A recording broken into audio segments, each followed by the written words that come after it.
All right, welcome everybody. Thanks again for joining us. Tonight it is Top 5 Ferengi for the Spotlight series from the Continuing Committee.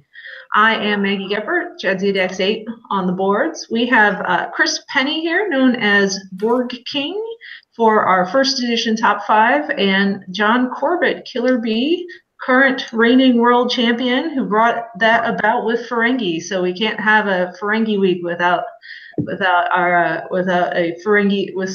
Ferengi aficionados. If you were wondering, I know in the last broadcast I said that this next week would be Dominion Week. We have a special treat from Andreas Rhinelander for Dominion Week. He is reviving his 5-part first edition Dominion series, but real life is keeping him from finishing those up, so I told him we'd hold off on Dominion Week for a couple weeks. So we're skipping ahead to Ferengi. We'll get back to Dominion in a few weeks' time. So without further ado, let's go ahead and have Chris talk to us about his top 5 Ferengi cards in first edition. So Chris, what you got for us today? Some pretty basic stuff, I think. I just started dabbling with Ferengi, so I'm still kind of feeling a lot of these cards out. But in no particular order.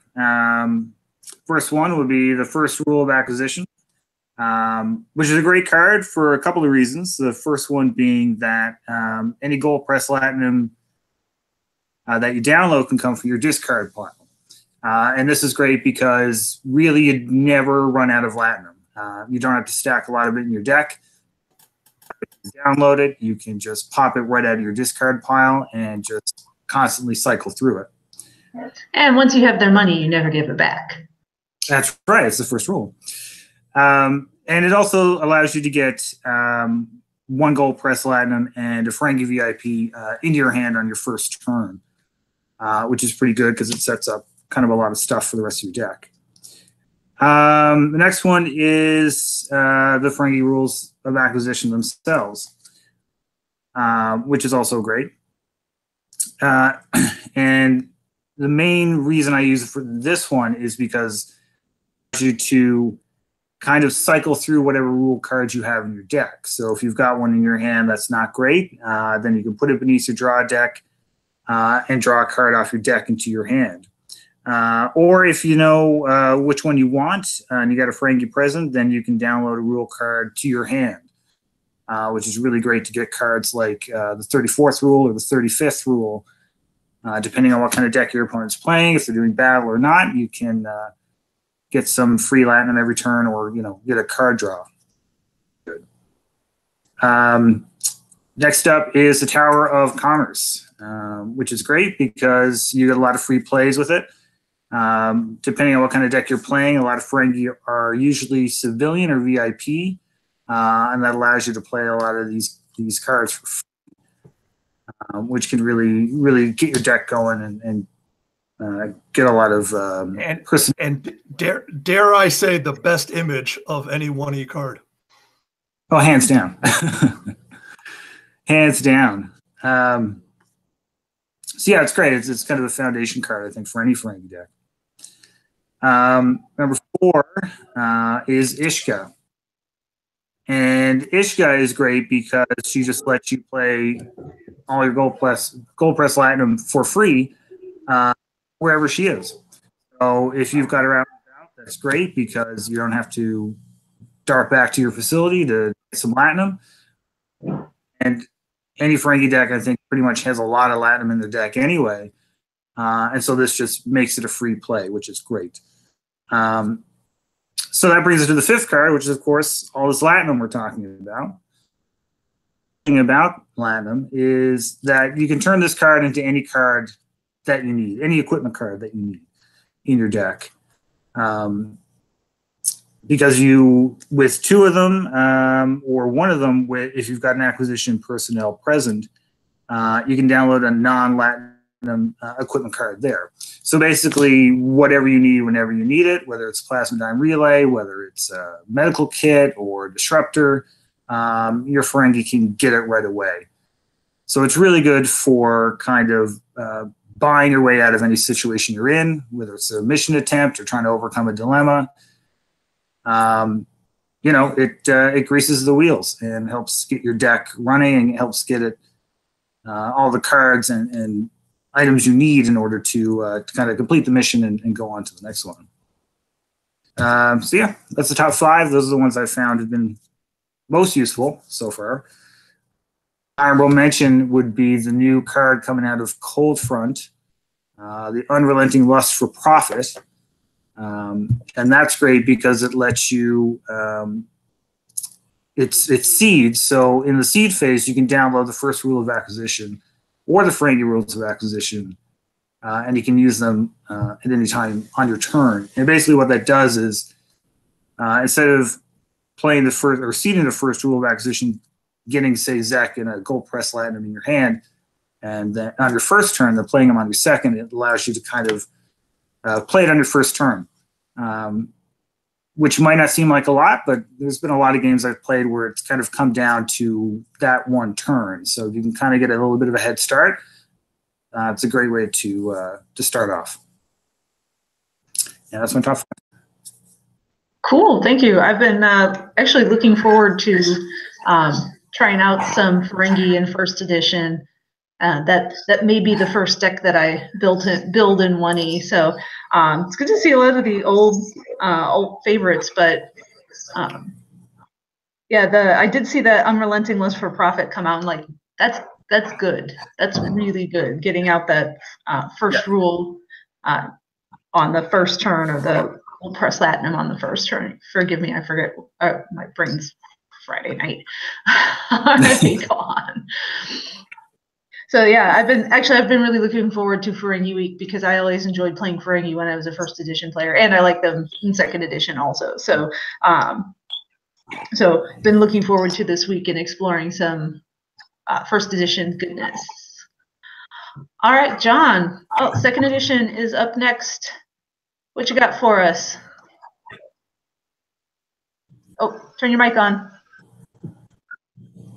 Uh-oh. I'm ready. I want to yell at the 1E guys because every time I come on this little show, they always have the cards ready to go, and I always forget to do that. So I'm tired of getting showed up by the 1E guys.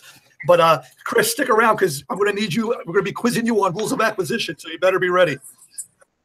Oh, okay. Now this list I cheated because if we did a real top 5 2E Ferengi list, it would be we all know what 5 cards it would probably be. So I'm going to call this the Hall of Fame list. It's going to be Par Lenore. We all know that. Mirror Rom, the exchange Rom. Brunt, your event destroyer. And Chris, which rule of acquisition 141? I'm going to take a stab and say it's only fools pay retail. That is rule of that's the 9 cost rule in 2E. Of course, that's a big part of the engine. And all right, Chris, one more shot. Rule of acquisition 33. 33. It's not war. It's not peace. Kiss the staff. It never hurts to suck up to the boss. Correct. All right, and that's one of the best cheaters in the game. So there's our first ballot Hall of Famers. And trivia, that is the only talkie in second edition. Yeah, Sally, I want more, but no one likes fun. No, I love fun. All right, Klingon Death Yell. I'm telling you this, John. We need Klingon Death Yell in 2E. Yeah, I like fun. I have no problem with talkies.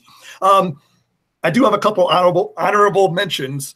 Quark's Advice, that's an easy one. It downloads whatever the hell you want, puts it in a Ferenginar. You got the Call of the Negus. That's a big part of what sets up the machine. Lets you download Par Lenore. The Ferengi computer will get you through any kind of filter dilemma pile. And a sneaky Ferengi card is the Dilemma Unwanted Guest, because being able to make your opponent have acquisition is usually going to be a tough sell for them. All right, let's get to the real top 5. And number 5 is another curveball, is the Plays the Thing. Probably most people would think Euless, him being a strong personnel, but Euless isn't that great unless you have the Plays the Thing out to give everybody. And you could use Vacuum Desiccated Remains, but that card's not. It's a commodity, and commodities are still no good, unfortunately. Number 4 is the second Git that was made. Avaricious author. I had to look up avaricious. It was one of those fancy words, one of those $10 Matt Kirk words I had to look up. But he downloads anything you want. Unfortunately, he's a design sin, but he makes the deck go. Number 3 would be Grish, the non-unique past Ferengi guy. He just he smashes the kill pile. So between Grish and your Ferengi computers, you know you're covered. Our final 2 are rules of acquisition. So get ready, Chris. Number two is rule of acquisition 144. It involves charity. It involves charity, Chris. 144. Man, never hurts to skim from the top. Almost. Sure. No, there's nothing wrong with charity as long as it winds up in your pocket. Now, this is the gain any skill card, and I say about this card, this is the card that beats good players, and it was the MVP card of my Worlds deck because a good opponent's going to know what you don't got, and they're going to play dilemmas and make you get it, and this just buys all the skills. And then finally, the number one Ferengi card in 2E is Rule of Acquisition 239. This one is a tough one, Chris. You get this one, and I'm coming up to Newfoundland because you're a magician. Never be afraid to mislabel a product. Wow, he did it! He nailed it. That is correct. Never be afraid to mislabel a product. Had to do one. Well, you got my. That's definitely only a 1E player would know that off the top of their head.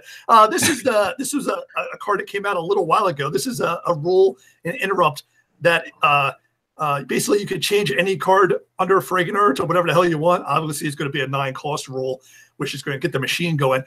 I think this card is so good it almost makes it too easy. This is what made once this card was made. This is what put Ferengi all the way to the top, almost very top of the power rankings. Because even being able to, it automatically gets you your rule 9s underneath your Ferenginar and gets you going. So that's it. That's the top 5. I'm done. I'm never playing Ferengi again. It's a boring deck. It's a boring deck, actually. So wait, nowhere here is Rega anywhere. I'm surprised by that. Well, Rega he was a hero when he first came out because remember he didn't stop before he was errated. So he was. Yeah, you could. Yeah, he was a dumb. I had whole games where I never saw a dilemma. Yeah, he was a dumb hero card. 2B Design had a bad habit of making heroes. Unfortunately, it's starting to get faded out, but he was just a dumb hero card that turned dilemmas into blanks, and it was just no fun. So now he's more targeted, and you have to stop him. He'll get you around 1 dilemma, but you don't have to build a deck around him anymore. I think I had one in my Worlds deck. So now he's just an okay guy, like he should be. All right. Well, thank you so much, guys, for coming on, talking about top 5 Ferengi. Any last words before I let you guys go for the night? When's Canadian Nationals in Newfoundland? Or we could have the Romulus. Or we could have the Romulus. We could have the Romulus regional because that little part is part of Romulus for some strange. Whoever got drunk back in 1997 in the Cypher headquarters and drew the regional maps. Yeah, it feels like they went a little too far up, and they were like, there's no freaking people up in Newfoundland. That's a magical fictional land. I'd come up for a Romulus regional in Newfoundland. I have my passport. I'm ready to go. It's going to be expensive. It's expensive to get here. But I'm still working on Mexican Nationals. I'm still working on Mexican Nationals. My brother wants to run one in Houston, Maggie, but it's not racist because he's half Mexican. What do I got to do to get to Newfoundland? Do I got to take a ferry? Do I got to go through the Stargate? Do I got to ride? Do I got to ride a whale like Aquaman? How do I get there? There's a couple of ways. There's a couple of treks, or you can book a direct flight too. That definitely sounds really expensive. It's not as fun, but it's easy. All right, guys. Well, thank you very much for coming on Friday night. Really appreciate you guys coming out. I think next week I have TOS scheduled, so we'll see. All right. Thanks so much. Have a great night, guys.